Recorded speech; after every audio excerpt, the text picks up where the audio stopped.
Video like जरूर कर लीजिए और ऐसे वीडियो लगातार फ्री में पाने के लिए चैनल को तुरंत सब्सक्राइब कर लीजिए और बेल आइकन को जरूर टैप कर लीजिए ताकि आगे भी सारे वीडियो आपको मिलते रहे। यूट्यूब में फॉलो करते हैं तो प्लीज ये वाला फ्री टेलीग्राम चैनल जरूर ज्वाइन कर लीजिएगा। सारे नोटिफिकेशन सारे अपडेट यहीं पे आते हैं, ध्यान रखिए। Hello everyone, welcome to our by study for civil services. Myself Alka Pandey. तो दोस्तों, हम पढ़ रहे हैं इंडियन पॉलिटी और आज का हमारा टॉपिक है हाई कोर्ट। ठीक है, अगर हाई कोर्ट की बात करें तो in the Indian single integrated judicial system the high court operates below the supreme court but above the subordinate court. ठीक है, जो इंडिया का इंटीग्रेटेड जुडिशियल सिस्टम है इसमें हाई कोर्ट के ऊपर सिर्फ सुप्रीम कोर्ट है और उसके बाद हाई कोर्ट के नीचे सबऑर्डिनेट कोर्ट्स काम करते हैं। ठीक है, मतलब हाई कोर्ट से सुपीरियर सिर्फ सुप्रीम कोर्ट है। फिर अगर ऐसे बात करें तो सबसे पहले सुप्रीम कोर्ट, फिर हाई कोर्ट, फिर सबऑर्डिनेट कोर्ट। ठीक है, the judiciary in a state consist of a high court and hierarchy of subordinate courts and the high court occupies top position in judicial administration of state। अगर state के judicial administration की बात करें तो high court जो है सबसे ज़्यादा पावरफुल है, सबसे टॉप पर है स्टेट के जुडिशियल सिस्टम में। ठीक है, यानी किसी हाई कोर्ट के कोई भी मतलब उसका कोई फैसला हो, कोई निर्णय हो तो इसको सिर्फ सुप्रीम कोर्ट में जाके चैलेंज किया जा सकता है। ठीक, इससे रिलेटेड आर्टिकल्स भी हैं, आगे हम पढ़ेंगे। तो देखिए, the institution of high court originated in India in 1862 when the high courts were set up at Kolkata, Bombay, Madras. ठीक है, ये एग्ज़ाम में पूछा गया है, ईयर याद रखिएगा। कलकत्ता, बॉम्बे, मद्रास वाला जो हाई कोर्ट है वो 1862 में उसको इस्टेब्लिश किया गया था। ठीक है, फिर उसके बाद 1866 में चौथा हाई कोर्ट है जो कि इलाहाबाद में इस्टेब्लिश किया गया था। तो याद रखिएगा, कलकत्ता, बॉम्बे, मद्रास वाले पहले 1862 में इस्टेब्लिश किए गए, इलाहाबाद हाई कोर्ट चौथे नंबर पे 1866 में इस्टेब्लिश किया गया। Then in the course of the time each province in British India came to have its own high court. After 1950 a high court exist in a province become the high court for corresponding state. ठीक है, तो ऐसे शुरुआत होती है 1862 से। ठीक है, सबसे पहले कलकत्ता, बॉम्बे, मद्रास, उसके बाद 66 में इलाहाबाद, फिर धीरे धीरे जैसे जैसे टाइम बीतता जाता है 1950 के बाद पर्टिकुलर स्टेट के लिए पर्टिकुलर हाई कोर्ट धीरे धीरे बनते जाते हैं। अभी प्रेजेंट डे की बात करें तो there are 25 high courts across the country, जिनमें से only 3 high courts have jurisdiction over more than one state. ठीक है, टोटल 25 हाई कोर्ट हैं, जिसमें से 3 हाई कोर्ट ऐसे हैं जिनका ज्यूरिडिक्शन जो है वो एक से ज़्यादा स्टेट पे है। ठीक है, कुछ स्टेट कुछ यूटीज़ उसके अंडर में आते हैं, ऐसे 3 हाई कोर्ट है, आगे देखेंगे। अगर कॉन्स्टिट्यूशन की अपने बात करें तो हमारे कॉन्स्टिट्यूशन में आर्टिकल 214 से लेकर 231 पार्ट 4 में of constitution deals with constitution, independence, jurisdiction, powers, procedure etcetera of high courts. ठीक है, हमारे जिस संविधान का पार्ट 4 है उसमें आर्टिकल 231 से लेकर के 214 से लेकर के 231 तक हाई कोर्ट्स की constitution, independence, jurisdiction, powers, procedure के बारे में मेंशन किया गया है। अगर अपॉइंटमेंट की बात करें, जज ऑफ हाई कोर्ट्स जो हैं, हाई कोर्ट्स के जज, उसका अपॉइंटमेंट होता है प्रेसिडेंट के द्वारा। ठीक है, कंफ्यूज मत करिएगा कि इसका गवर्नर नहीं करता है, इसका अपॉइंटमेंट करता है president. Chief justice is appointed by the president after the consultation of chief justice of India and governor of the state concern. ठीक है, हाई कोर्ट के जजेस का अपॉइंटमेंट करता है प्रेसिडेंट, हाई कोर्ट के चीफ जस्टिस जो हैं उसका अपॉइंटमेंट करता है प्रेसिडेंट विद द वो consultation of chief justice of India and governor of that state. ठीक है, उस पर्टिकुलर स्टेट के गवर्नर और चीफ जस्टिस इंडिया से कंसल्ट करने के बाद उस पर्टिकुलर हाई कोर्ट के चीफ जस्टिस का अपॉइंटमेंट प्रेसिडेंट करता है। ठीक है, chief justice of concern high court is also consulted in the appointment of other जजेस। ठीक है, फिर है in appointment to common high court of 2 और 2 or more high court is also consulted in the appointment of other judges, ये तो हमने देख लिया। फिर है in appointment to common high court of 2 or more state the president also consult the governor of all the respective states। ठीक है, जैसे मान लीजिए एक किसी हाई कोर्ट एक किसी हाई कोर्ट का मतलब वो जजेस का अपॉइंटमेंट करना है, तो क्या करेगा प्रेसिडेंट जो है उस स्टेट के गवर्नर से कंसल्ट करेगा। उसी तरह जब 2 या 2 से अधिक जो कॉमन वाले हाई कोर्ट हैं, जो 2 या 2 से अधिक स्टेट पे उसका जुरिडिक्शन होता है, उसके अपॉइंटमेंट के लिए जितने भी स्टेट हैं 2 या 2 से अधिक, उनके गवर्नर से भी प्रेसिडेंट कंसल्ट करेगा।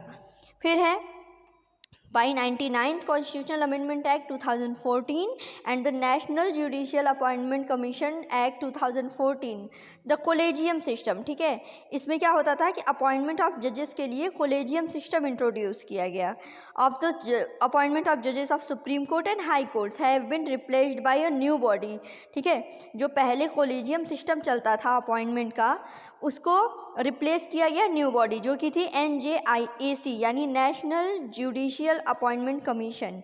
ठीक है, तो 99 कॉन्स्टिट्यूशनल अमेंडमेंट एक्ट 2014 था और national judicial appointment commission act 2014 था। इनके द्वारा जो पुराना कोलेजियम सिस्टम था जो कि अपॉइंट करता था सुप्रीम कोर्ट और हाई कोर्ट के जजेस को, उसको रिप्लेस किया गया एक नई बॉडी से, नेशनल जुडिशियल अपॉइंटमेंट कमीशन।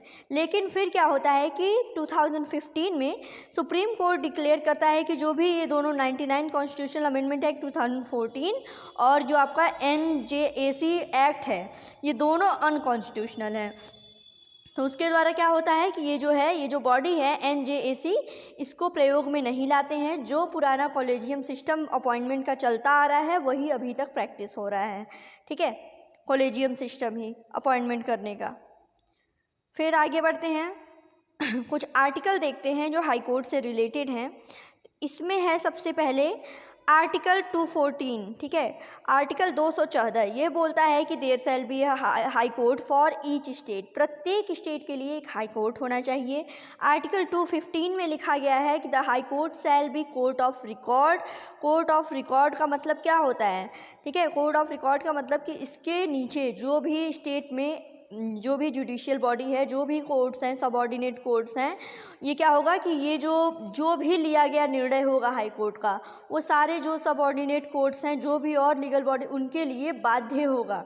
ठीक है, फिर है according to article 216 every high court shall consist of chief justice and such other जजेस as president may from time to time appoint.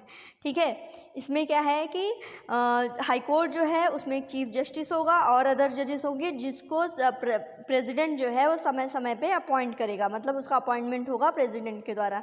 ये हमने पहले ही पढ़ा था। जो जजेस हैं उनका अपॉइंटमेंट करता है president with the consultation of chief justice of high court. फिर उसके बाद जो चीफ जस्टिस है उसका अपॉइंटमेंट करता है president with the consultation of chief justice of India and governor of that particular state. फिर है being a court of record means the decision orders etcetera of high court will be binding on subordinate court. ठीक है, जो हमने पहले बताया article 215 में। ठीक है, फिर आगे देखते हैं द जज of high court is appointment by president, ये हमने देखा ही था। प्रेसिडेंट जजेस of high court hold office till the age of 62 years and the जजेस of high court can resign their office by addressing the president. ठीक है, फिर जज of high court can be removed from office by the order of president and the president can issue such an order on the basis of resolution passed by parliament in the session. ठीक है, and the judges of high court can be removed on the same procedure as the judges of supreme court on the ground of proven misconduct and incapacity. ठीक है, तो अगर ये बात करें जज ऑफ हाई कोर्ट के बारे में क्या क्या पता चला। पहले तो अपॉइंटमेंट करेगा प्रेसिडेंट, ये 62 ईयर्स तक इनका रिटायरमेंट जो है वो 62 ईयर पे। फिर उसके बाद अगर इनको जो है वो अपना रिजिग्नेशन देना हो, रिज़ाइन करना हो, तो वो प्रेसिडेंट को देंगे। और आगे क्या है कि हाई कोर्ट के जज को रिमूव किया जा सकता है प्रेसिडेंट के द्वारा, ठीक है। और कैसे करते हैं रिमूव? सेम प्रोसीजर जो कि जज ऑफ सुप्रीम कोर्ट को रिमूव करने का प्रोसीजर होता है उसी के द्वारा। एंड ग्राउंड क्या होगा? मिसकंडक्ट एंड इनकैपेसिटी, ये याद रखिएगा, मिसकंडक्ट एंड इनकैपेसिटी के ग्राउंड पे ही इसको रिमूव कर सकते हैं और रिमूव करता है प्रेसिडेंट। फिर आगे देखें, अगर जज ऑफ हाई कोर्ट की एलिजिबिलिटी की बात की जाए तो देखिए, सबसे पहले तो सिटीजन ऑफ इंडिया होना चाहिए। दूसरा, a person who have been advocates in high court for 10 consecutive years, ठीक है, 10 साल। और ठीक है, एंड नहीं है, और है, ध्यान दीजिएगा, या तो ये हो या a person who have held judicial office for 10 year, ठीक है। फिर है salaries of high court are paid from consolidated fund of the state, ये एग्जाम में पूछा गया है, याद रखिएगा, संचित निधि से, ठीक है, कंसोलिडेटेड फंड ऑफ स्टेट से इसको पे किया जाता है। फिर आगे और देखते हैं कुछ इंपॉर्टेंट आर्टिकल इससे रिलेटेड। सबसे पहले है अकॉर्डिंग टू आर्टिकल 223, तो acting chief justice is appointed by the president, ठीक है। एक्टिंग चीफ जस्टिस मतलब अगर किसी भी तरह chief justice of that high court अगर खाली है तो जो एक्टिंग चीफ जस्टिस होगा उसका भी अपॉइंटमेंट करेगा प्रेसिडेंट, ठीक है। इसमें सब कुछ ईजी है, कुछ भी भूलने वाला नहीं है। जजेस का अपॉइंटमेंट, चीफ जस्टिस का अपॉइंटमेंट, उनका रेजिग्नेशन, रिमूवल प्रेसिडेंट ही करता है।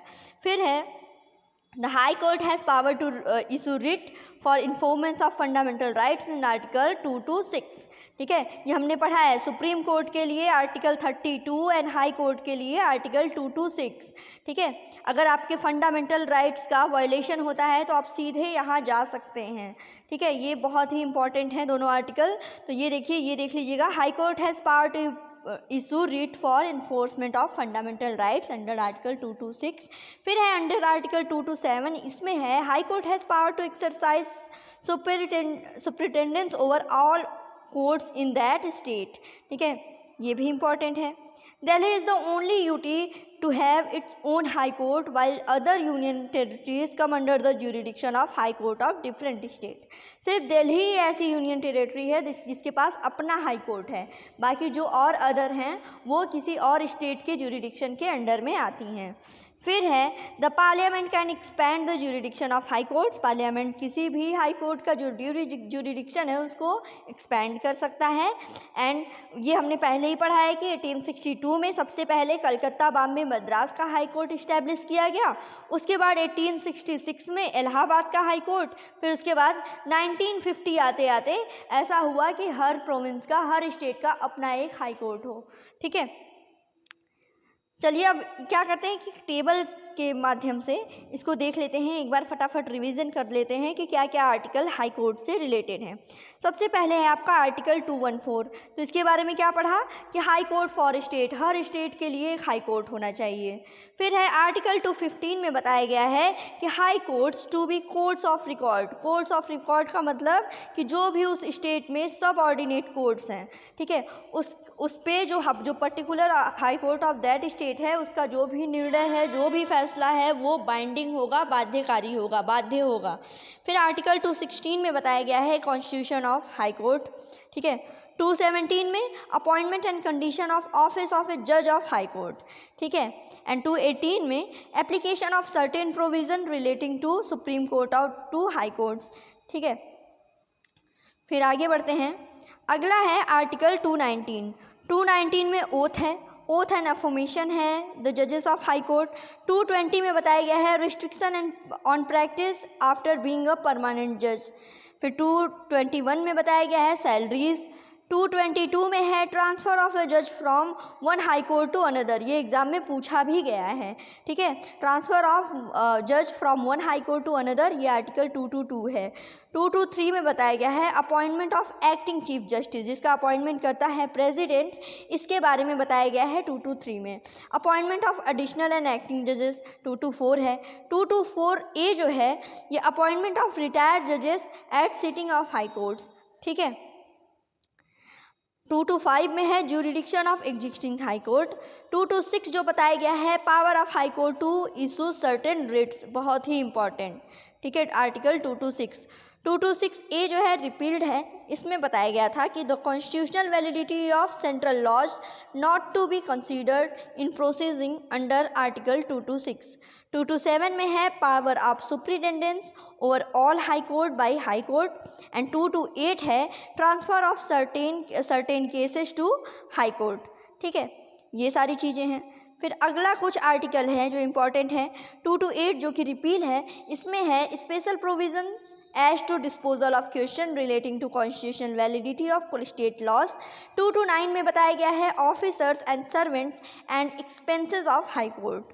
फिर है 230 क्या है, 230 extension of jurisdiction of high court to union territories. बहुत इंपॉर्टेंट है ये भी, क्योंकि दिल्ली के अलावा और जितनी यूटीज़ हैं उनके पास अपने हाई कोर्ट तो है नहीं, तो ये सारी चीज़ें इसमें मेंशन की गई है। 231 क्या है, establishment of common high court for 2 और मोर स्टेट। एंड 232 जो है ये भी रिपील्ड है, ये है इंटरप्रिटेशन। तो ये हमने देख लिया कंप्लीट सारे आर्टिकल जो आपके हाई कोर्ट से रिलेटेड हैं। तो ऐसे ही इम्पॉर्टेंट वीडियोस के लिए हमारे चैनल को सब्सक्राइब कीजिए। हमारे चैनल पे लगातार आपके करंट अफेयर्स, जीएस और सारे एग्ज़ाम से रिलेटेड न्यूज़ वगैरह सब कुछ अपडेट किया जा रहा है। ऐसे ही बने रहिए। Thank you so much.